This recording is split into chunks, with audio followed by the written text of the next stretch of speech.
Raise your hands if you would like to stand on stages like this around the world. I would like one person to help me with my speech. Who would like?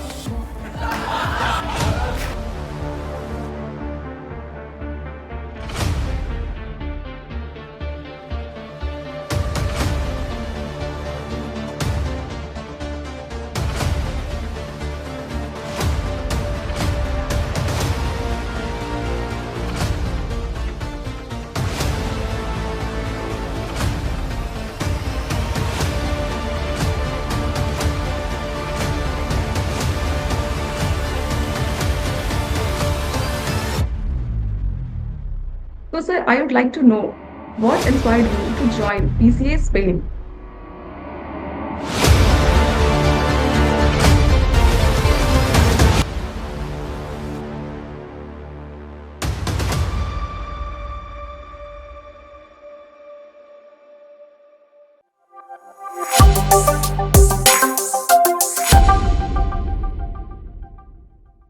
Namaste, everyone. I am Komal Singh, co-host on Ronak Rangwal podcast and founder of Rangwal Resilience.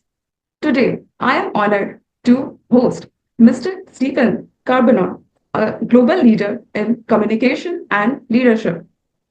Thanks to my co-founder Ronak for this privilege, and profound thanks to Stephen sir to join us on this special podcast.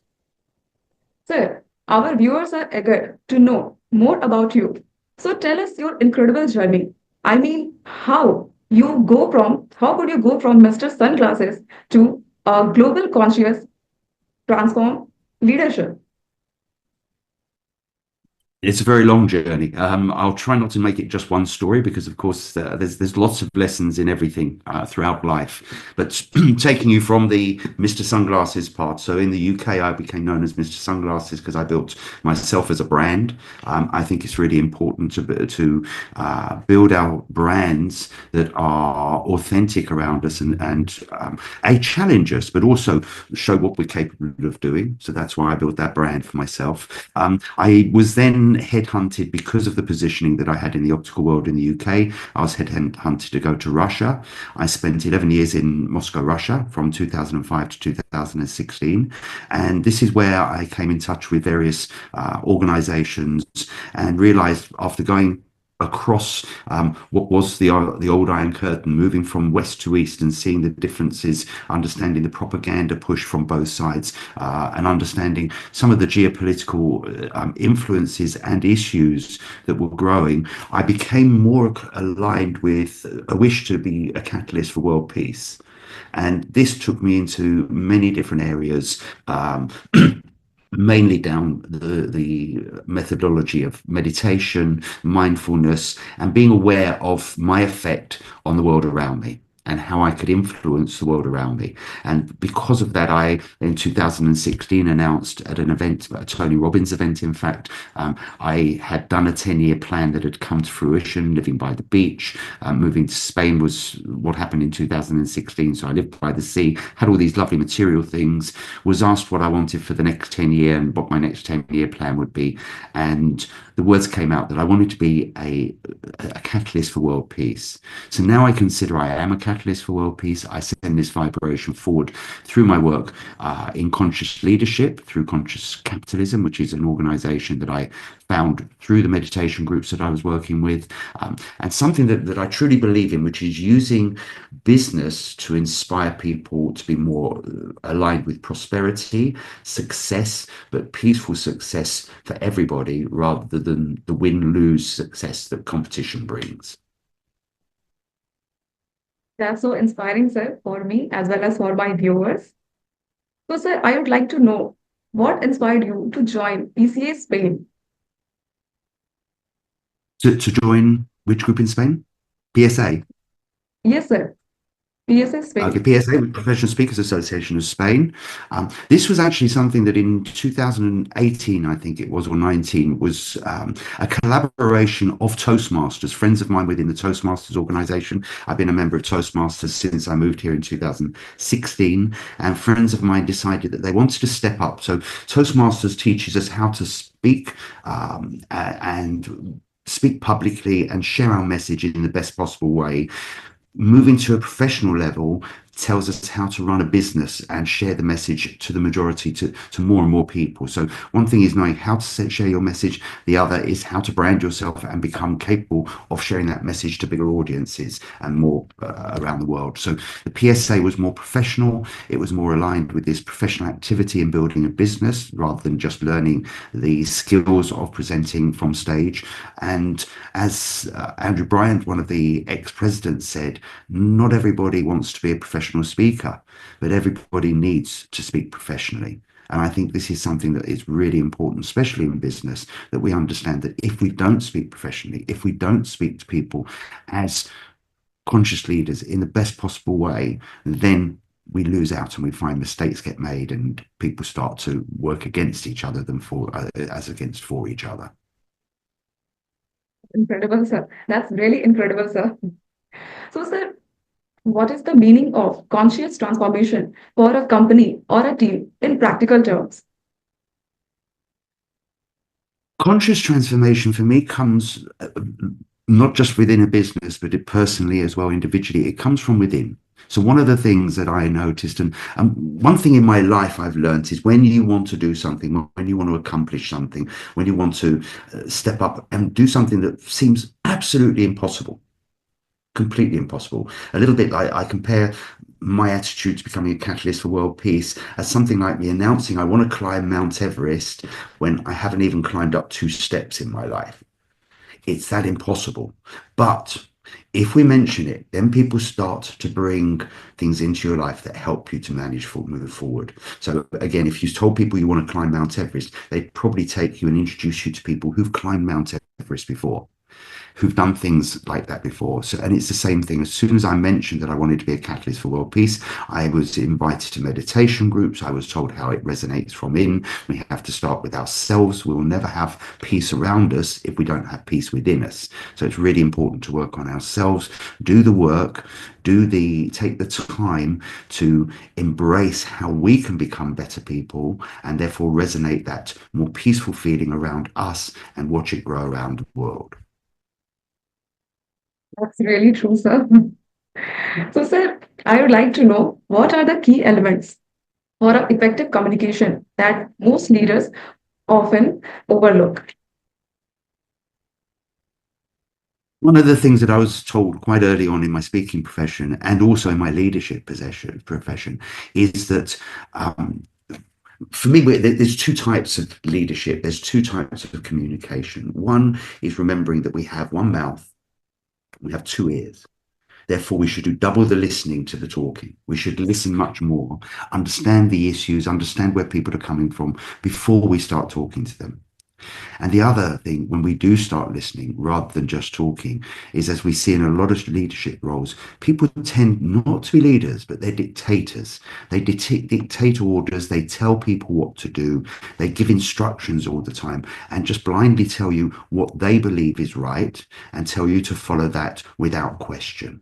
Whereas for me, good leadership and good communication comes exactly the opposite way. It comes from asking the questions. It comes from an understanding, not of what you think is right, but what might be right beyond what you think is right, something that you haven't understood before.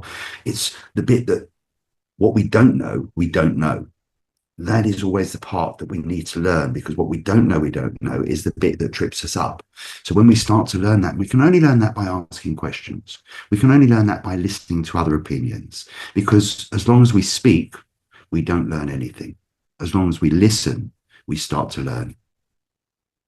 Yes, sir, you have said the well words. Listening is the fundamental for any communication. So, sir, I have a little query.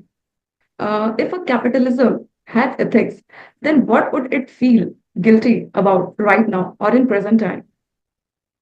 If capitalism had Had ethics, then what would it feel guilty right now?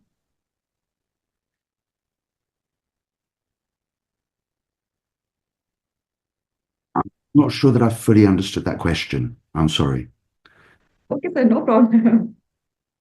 So, sir, I would like to ask, what belief did you held for years, but presently you have rejected it?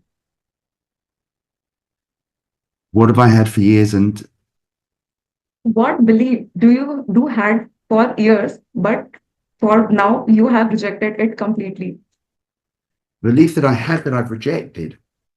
Um, I think the most important belief, certainly around business, was like most of us as we were brought up, and most of the business training and teaching schools tell us that the way that a business survives and the way that it grows and gets better is purely judged by the bottom line of profit.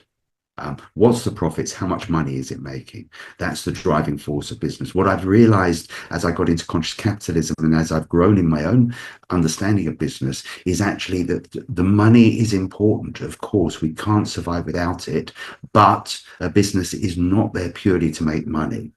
It doesn't actually function in a sustainable way if it believes that it's just focused on making money. So I believe that what I've learned is that actually businesses need to look beyond profit and look towards what is the real sustainable way. So we have heard of the triple bottom line: people, planet, profit. I actually prefer the wording people, planet, prosperity, because prosperity I feel is more inclusive, whereas profit tends to mean someone's winning, someone's losing. And there doesn't have to be losers. We're taught that there has to be a winner and a loser. For me, there doesn't actually have to be. The way that we really become prosperous is when everybody's winning, when we're supporting our suppliers, when we support our clients, when we support our competitors, and we make the whole market bigger for everybody. When we see that everything grows and everyone's benefiting, that's when we become prosperous. And when we become prosperous, of course, along with that becomes more peace and collaboration.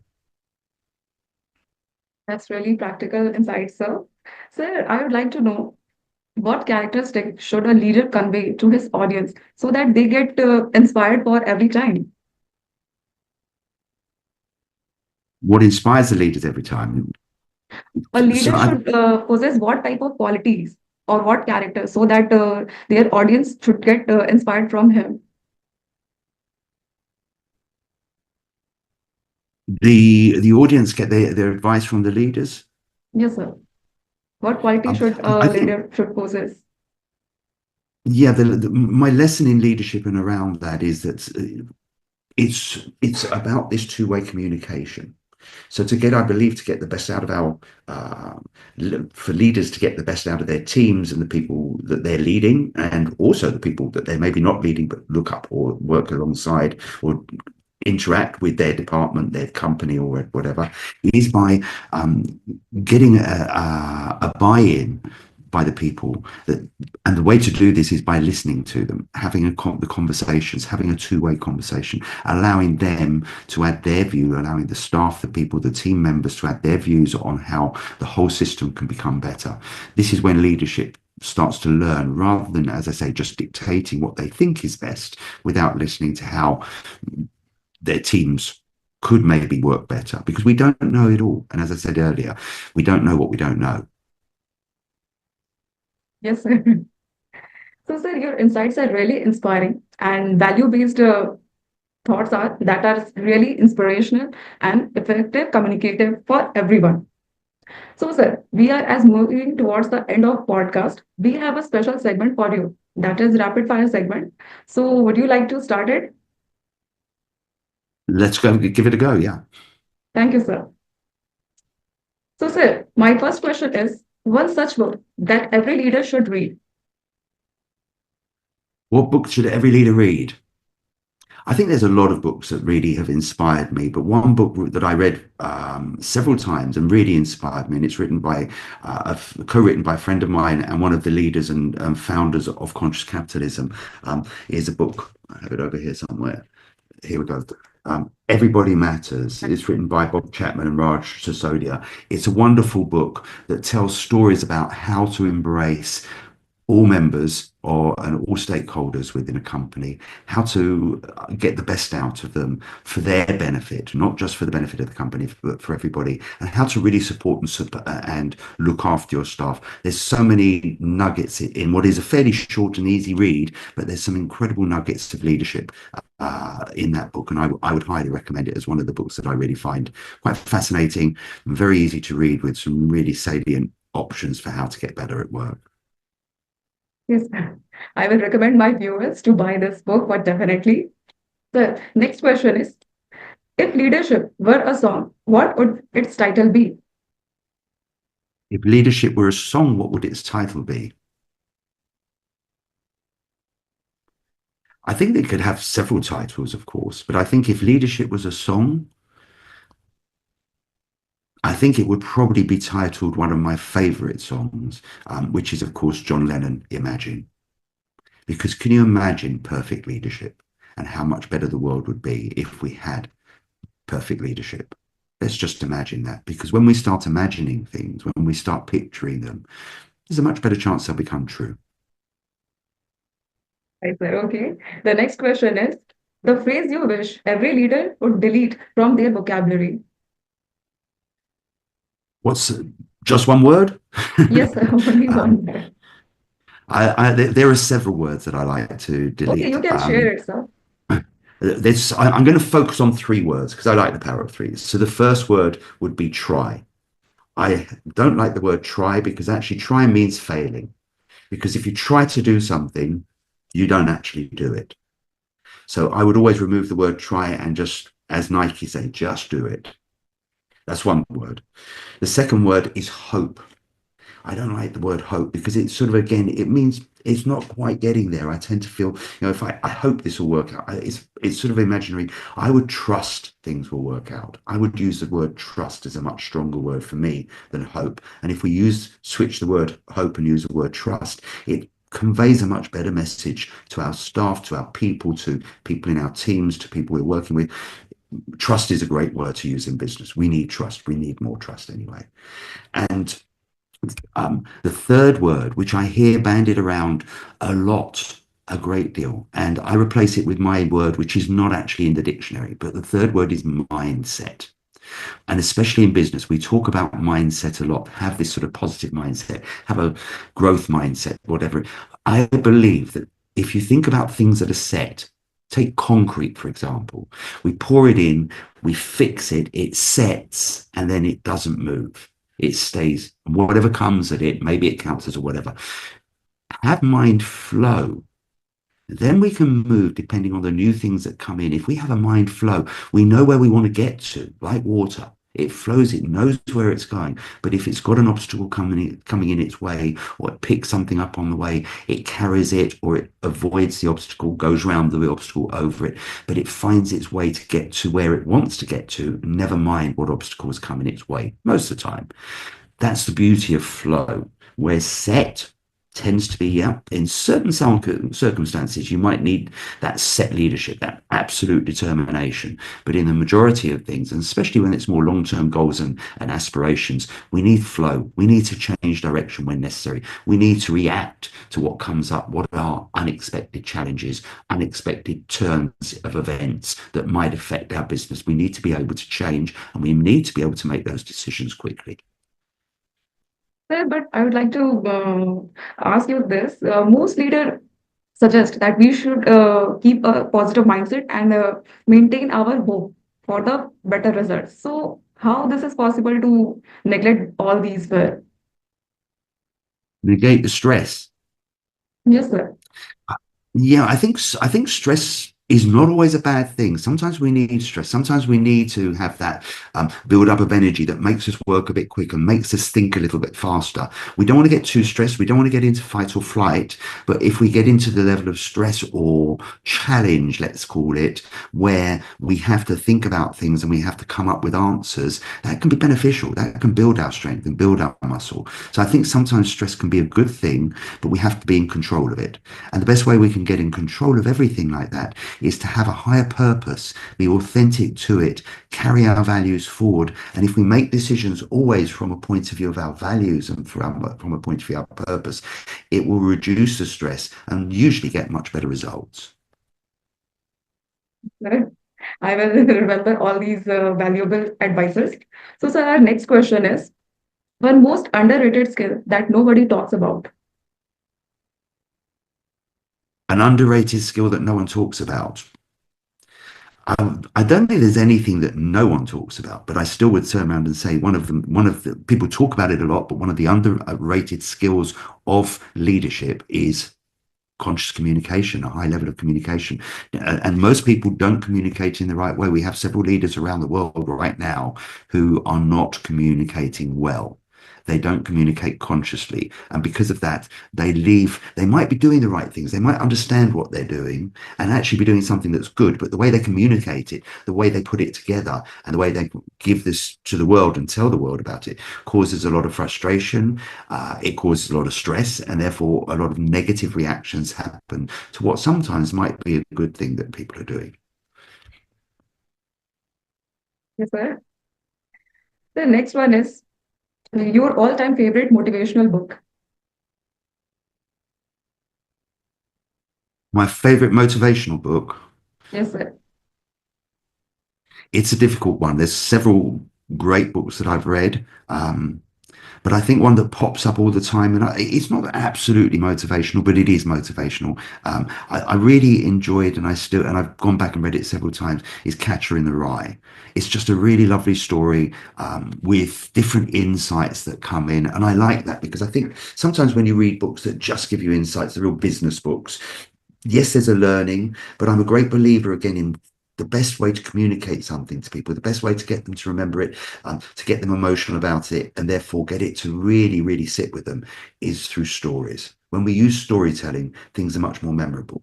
When we connect with people and we use a story to show them how something works, rather than just telling them the facts and the data, it's much more memorable. So I do love books that inspire me because they're stories with great messages in them. So it would probably be Catcher in the Rye, The Alchemist, The Barefoot Doctor. These are all great books that I've loved, but I'm going to put Catcher in the Rye because it was one of my first ones, and I put it right up there.